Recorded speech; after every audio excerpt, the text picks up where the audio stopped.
C'est la question que tous les non-joueurs posent aux joueurs d'échecs. Combien de coups à l'avance arrives-tu à calculer? Richard Reti répondait: un seul coup, mais le meilleur.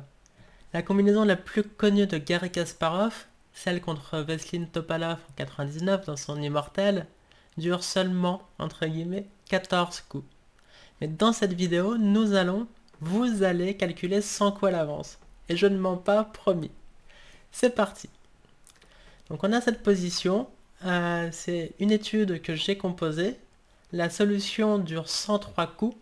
On va passer pas mal de temps sur les deux premiers coups qui sont assez difficiles à comprendre. Mais ensuite, les 101 coups qui restent seront évidents et vous serez tout à fait capable de les calculer à l'avance.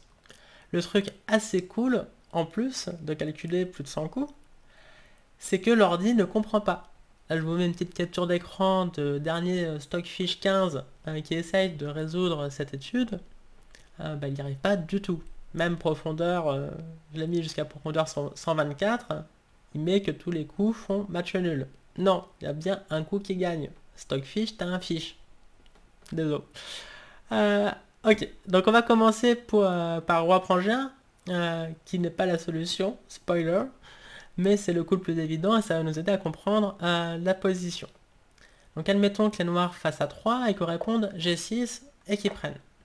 On reprend, admettons du pion H, et là on comprend que ça va pas, c'est plus difficile que prévu, parce que les noirs jouent roi G7, notre roi ne sert à rien, le cavalier encore moins que rien, et les noirs vont simplement pré-mover tout le reste de la partie au roi F6, roi G7, et on ne peut absolument rien faire pour progresser. Le roi est totalement inutile, toutes les cases d'entrée dans la position des noirs sont contrôlées, et on ne peut rien faire, on peut juste balader son roi sur ces cases et signer le match nul. Donc ok, c'est un petit peu plus compliqué que prévu.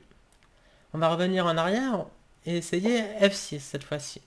Admettons que les noirs fassent C5, on joue G6, ils prennent. Là si on prend, c'est à nouveau la même chose. Le roi arrive très bien à gérer les deux pions passés liés. Mais, il y a un mais cette fois-ci, on peut jouer H6. Et on a créé une situation de zugzwang dans le quart nord-est. Si le roi noir va à gauche, on poussera le pion de droite, et s'il va à droite, on poussera le pion de gauche. Donc les noirs sont obligés de bouger leur pion, admettons C4, mais autant notre cavalier ne sert vraiment à rien, le roi il sert en fait à perdre des tempi. On passe notre tour en jouant un coup droit. Tôt ou tard, les noirs n'auront plus de coups de pion, admettons qu'ils fassent tout ça, etc., etc. Et voilà, on arrive à la position de zugzwang finale. Ok. Mais, si on revient un petit peu en arrière, dans cette position, en fait, les noirs ne prennent pas, parce qu'ils se rendent compte du zugzwang, et ils jouent le subtil H6. On a beau avoir nos deux pions passés liés, celui-ci est en plus même protégé, mais il ne nous sert strictement à rien. Le roi arrive très bien à les gérer. Il n'y a pas de zugzwang, parce que si on bouge notre roi, il peut faire de même, et dès qu'on bouge un des deux pions, il s'infiltre sur la case affaiblie, et il pré-move pour tout le reste de la partie. Donc F6 ne va pas non plus. Mais on peut jouer H6. Si il fait un coup de pion, on joue G6. S'il prend F6, zugzwang, on a gagné. On va gagner. S'il prend pas, on va quand même jouer F6. Là, il est obligé de prendre, parce que s'il prend toujours pas, on fait F7. Sur roi F8, on prend, on fait dame. Et sur roi H8, on a ce joli petit mat. Donc, H6 sera gagnant pour les blancs dans cette position. Ah oui, il peut jouer roi F7 aussi, mais c'est pas très grave. On joue des coups droits, et dès qu'il a plus de coups de pion, ce qui va finir par arriver, il sera obligé de jouer son roi. On pourra faire G6. S'il prend, on fait F6. Il est obligé de faire roi G8 parce que sinon on fait H7. Et on a recréé le zugzwang à nouveau. On fait des coups droits, etc. Ça gagne comme tout à l'heure. Et donc H6 a l'air de gagner. Mais on vient de faire jouer à 3 noirs. Maintenant qu'ils se rendent compte que la menace des blancs dans cette position c'est de faire H6, ils vont l'empêcher. Pour l'empêcher, il y a une seule solution, c'est de le jouer eux-mêmes. ils font H6. On a compris que si on fait G6, c'est totalement nul, et assez facilement, il pré-move, difficile de le faire plus facile. Et si on prend, ça a l'air gagnant, on va créer le Zugzwang, mais en fait on n'a pas le temps. Il joue roi H7, juste à temps, sur F6, il prend. Si on fait F7, on perd les pions. Bon, c'est pas très grave, ça reste nul, mais ça fait que nul. Et si on joue des coups droits, il fait roi H7. On peut toujours pas pousser, il joue roi G7. Et sur roi G1, il va surtout pas en G8, évidemment. Il retourne en H6 et c'est match nul. Donc si on comprend que dans cette position, la vraie menace des noirs, c'est de faire H6, et même raisonnement que tout à l'heure, il menace H6, et je le fais moi-même. Le petit problème, c'est que maintenant il joue fou H2, il a sauvé son fou. C'est un peu relou. Admettons qu'on fasse G6, ils prennent, on fait F6, on a créé le Zugzwang, super, mais vu qu'il a encore un fou, il pourra jouer des coups d'attente. Si là on pouvait passer notre tour, ça irait, parce qu'il peut pas jouer son fou, il peut pas jouer son roi, il est obligé de jouer des coups de pion. Donc il fait un coup de pion, on repasse notre tour à nouveau, il joue ses coups de pion, et au final, le Zugzwang définitif va arriver. Le problème, c'est qu'on n'arrive pas à passer notre tour. Parce que si je bouge mon roi et que je reviens, ça c'est clair que le trait est toujours à nous.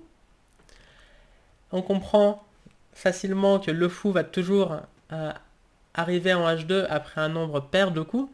Le problème, c'est que notre roi va toujours arriver en F1 après un nombre pair de coups aussi. Pourquoi? Parce qu'il peut uniquement se déplacer en ligne droite en aller-retour, et ça fera mathématiquement, logiquement, toujours un nombre pair de coups. Si on fait 4 coups vers la gauche et 4 coups vers la droite, ça fera toujours 8. Et si on fait 3 coups vers la gauche, 3 coups vers la droite ensuite, ça fera 6, etc. Toujours un nombre pair. Donc ici, on ne peut rien faire.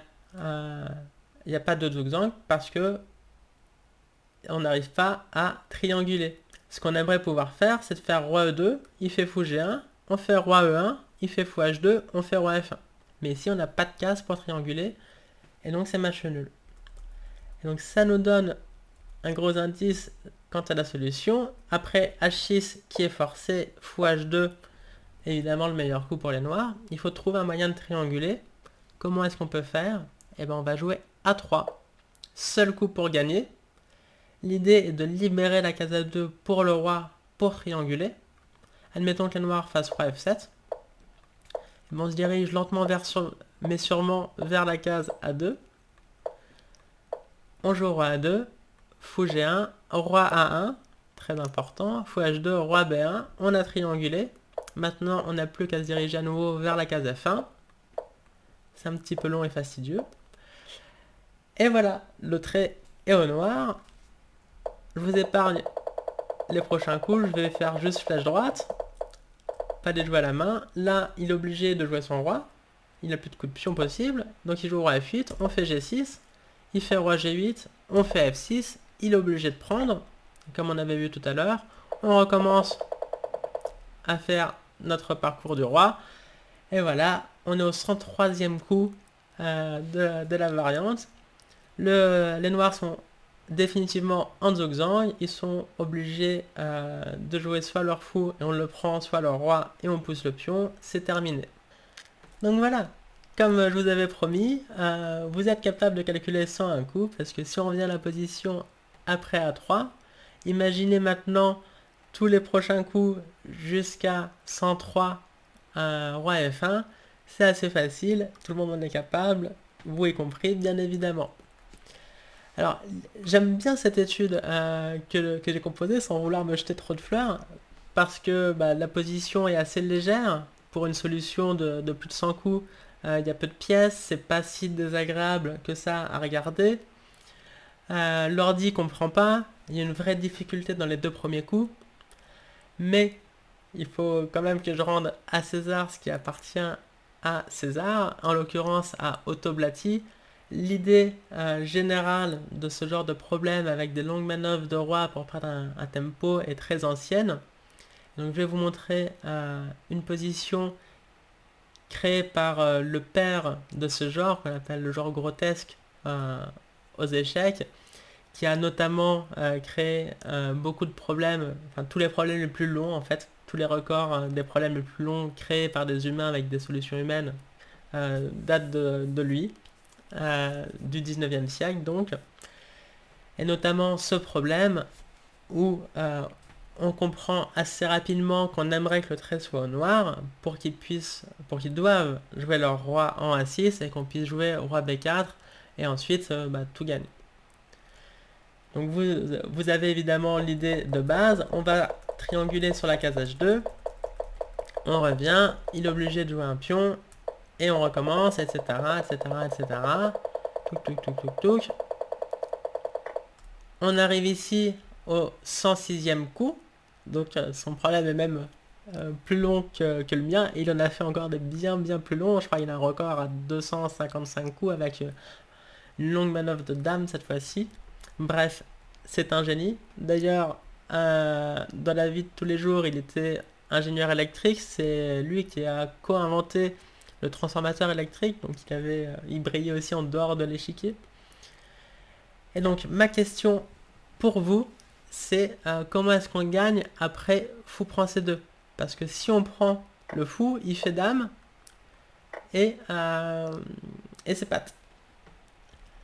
Donc après fou prend C2, il faut trouver une petite subtilité pour conclure la partie. Si vous avez la solution, laissez-la dans les commentaires. Promis, je les lirai. Et si la vidéo vous a plu, laissez un petit like, ça me fait toujours plaisir. Je vous souhaite une bonne journée, une bonne soirée et à très bientôt. Ciao!